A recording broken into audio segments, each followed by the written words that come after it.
Okay, this should be the last video for our or I should say the test 4 review. So it says express as a single logarithm and if possible simplify. So we sometimes use the word here expand. Or no, I'm doing that backwards. It's not expand, it's condense. All right, so basically we're going to take what's 2 or more logs and make it 1. So it says express as a single logarithm. Again, we sometimes use the word condense. So we're going to use our same properties here. Notice we have the log of something minus the log of something else. This is a subtraction of 2 logs. We can use the quotient rule and it will become the log of those 2 numbers divided. So it'll be property 2, the log of x squared plus 2x minus 24 over the quantity x squared minus 16. Now hopefully you look at both the numerator and denominator there and you realize those look quite factorable. In the numerator you should get x plus 6 over x minus 4. Notice 6 times negative 4 gives you the negative 24, and 6 plus negative 4 gives you the 2. And then in the denominator we have a difference of squares. That's going to factor as x plus 4 times x minus 4. So our x minus 4s are going to cancel, and we get the log of x plus 6 over x plus 4. All right, let's move on to B. So again, order matters here. You do have a sum of logs, but you've got these numbers out front. And if you look at the properties that we have for logs, they don't have numbers in the front. The coefficients are 1. And so you got to get rid of those numbers before you can do anything. You're going to need to use the power rule. And so let's move those to the front. I should say those numbers out front to become powers. This becomes a log base 2 of x squared plus the log base 2 of y to the 1/3. Now in the next step we'll write that as a cube root of y. But now we have a sum of logs, and so we can use the product rule and write this as the single log of a product. And so this will be the log base 2 of x squared times the cube root of y. Now I would encourage you to do C if you haven't already. All right, let's see how you did. So the first thing you'd want to do is use property 3, the power rule, to move those exponents, or to move those numbers out front to become exponents. So this will be the natural log of x cubed minus the natural log of y squared plus the natural log of z to the 8th. Now notice you have a subtraction of logs and you have a sum of logs, and so we're going to end up using our first 2 properties. We normally would go left to right, so I'm going to go ahead and do that. And so this will be the natural log of x cubed over y squared plus the natural log of z to the 8th. And then finally we can use the product rule since we have a sum of logs, and this becomes the natural log of x cubed z to the 8th over y squared. All I did was multiply these together. Now I want to point something out. Notice this is positive, this first log, and the x cubed ended up in the numerator here. And then we had a negative here, and this y squared ended up in the denominator. And then finally here we had a plus, and the z to the 8th ended up in the numerator. So that's a nice pattern. You could actually go directly from here to here if you see that pattern. It's a good one to look out for. Okay, let's look at number 11 here.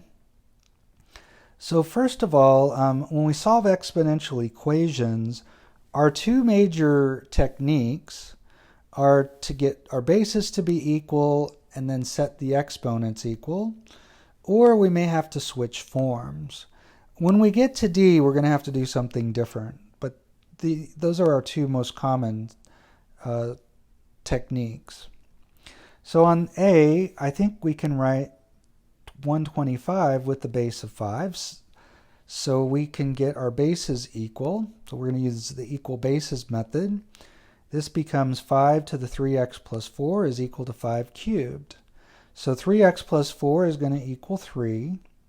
We'll subtract 4 on both sides. You get 3x equals negative 1.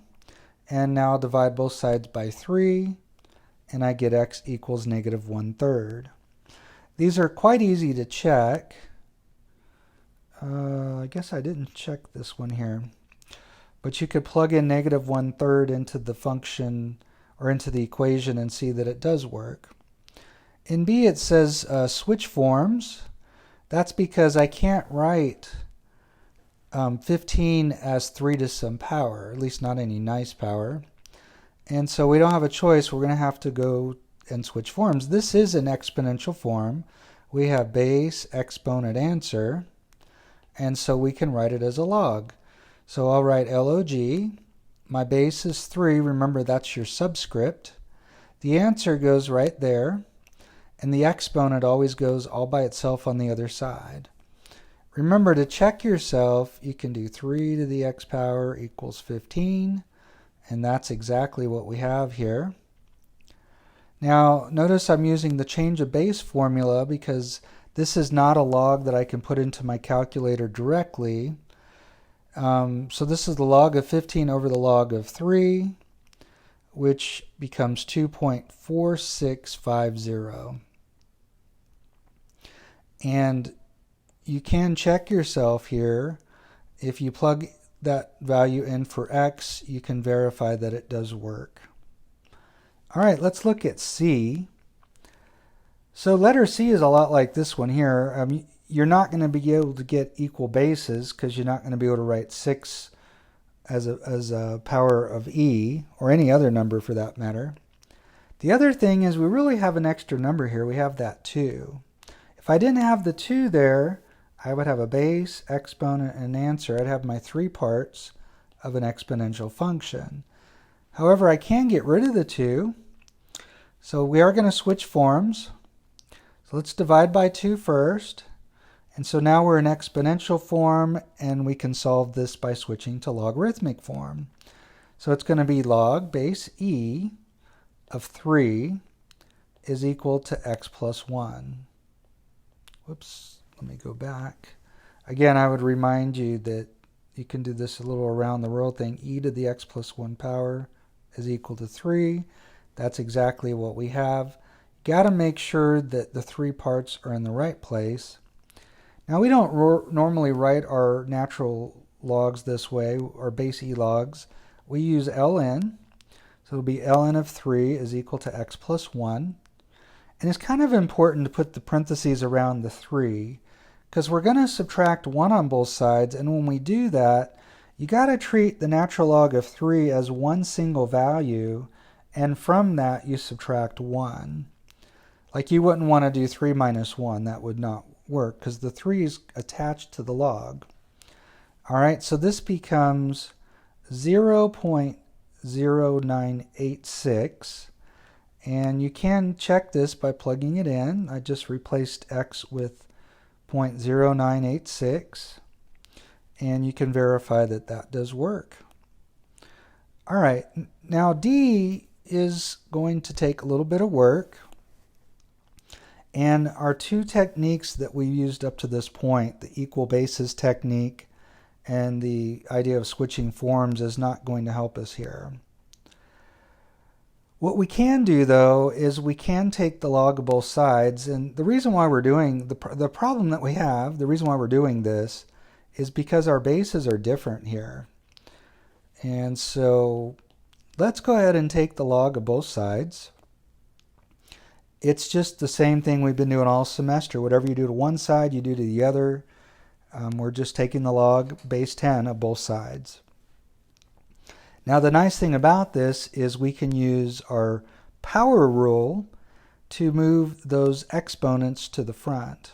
So this first log becomes x times the log of 3. And on the other side, we're going to have x minus 1 times the log of 2. And you do need the parentheses there because that is your exponent. You're going to end up distributing when you simplify. So we'll get x log 3 is equal to the log base 2 times x, or x log 2. And then we're multiplying log 2 times a minus 1. That'll be minus log 2. Now at this point, we know we're trying to solve for x, so we should subtract x log 2 from both sides. And see, now we have our x's on the same side. And the only way to get that so that we can isolate x and get it by itself is by factoring out an x. And so that's what we're going to do. But let me rewrite this up here first. And so we'll factor out an x. It'll be x times parentheses log base 3 minus the log, it's the log of 3 minus the log of 2. So x times that is equal to minus the log of 2. And see, now that we have something times x, we can divide by that on both sides. So we're dividing by log of 3 minus log of 2 on each side. And so we can cancel on the left, and we're left with x. Now on the right, when you put that into the calculator, make sure you put all this in parentheses, because otherwise your order of operations will mess you up. And so we get negative 1.7095. Now this takes a little more work to check, but it's not too bad. You could take 3 to that power equals 2 to that power minus 1. And when you check it, you should get the same thing on each side, and that verifies that it does work. It is the solution to x. I should say it's the solution to the equation.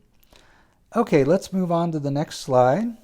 So now we're solving logarithms, and again, here we're only going to have two techniques. It's not equal bases we're going to have equal logs, or we're going to have to switch forms. So if you look at number 12, you have equal logs. You have log equals log.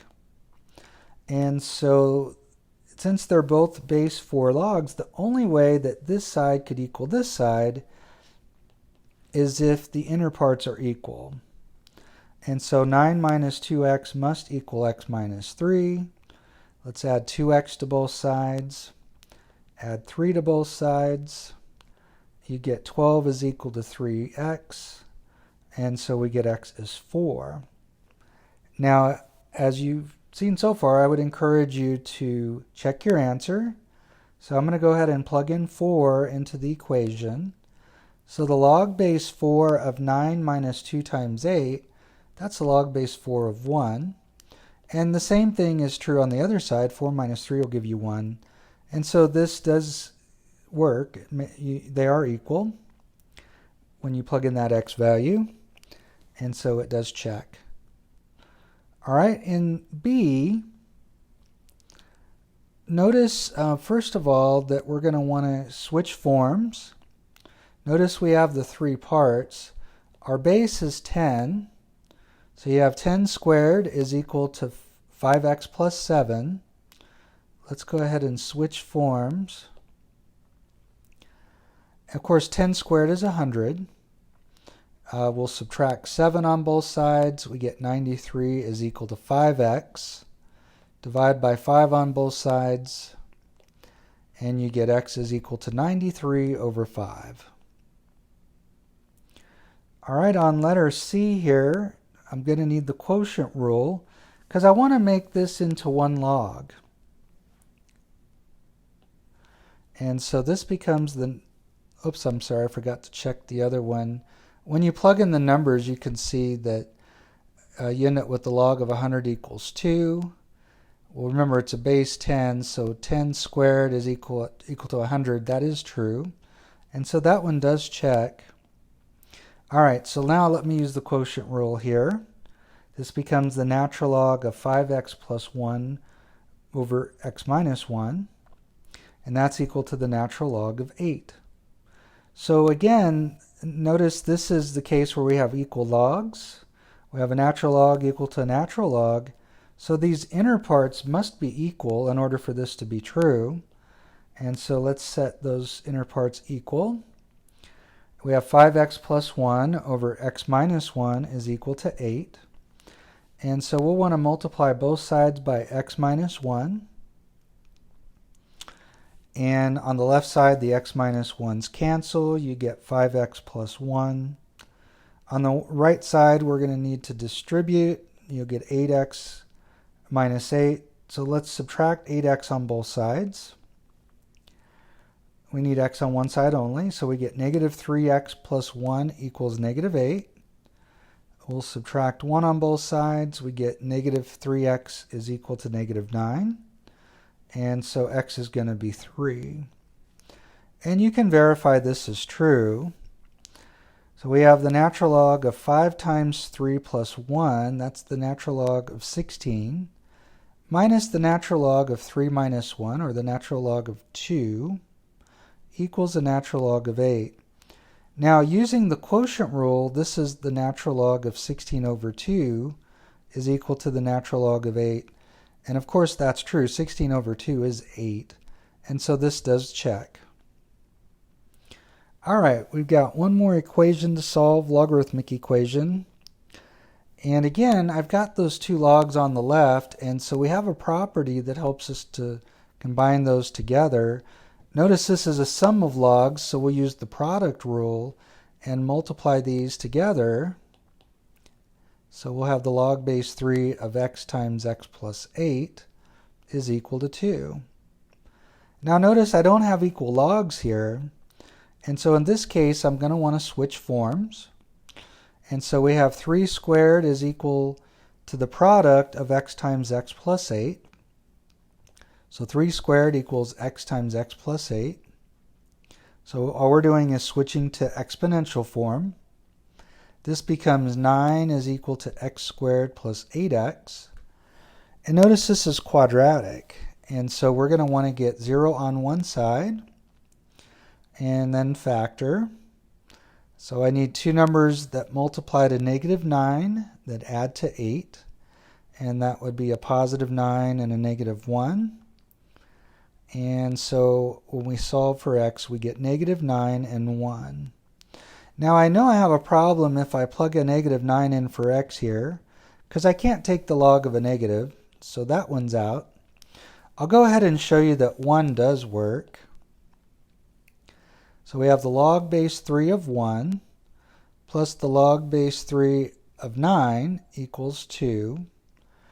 And the log base 3 of 1, that's the exponent you put on a 3 to get 1, which would be 0. And log base 3 of 9 would be the exponent you put on a 3 to get 9. That would be 2. And 0 plus 2 does give you 2. All right, it looks like I've got another video to make because I'm not quite where I want to be here, so we'll go ahead and stop right here.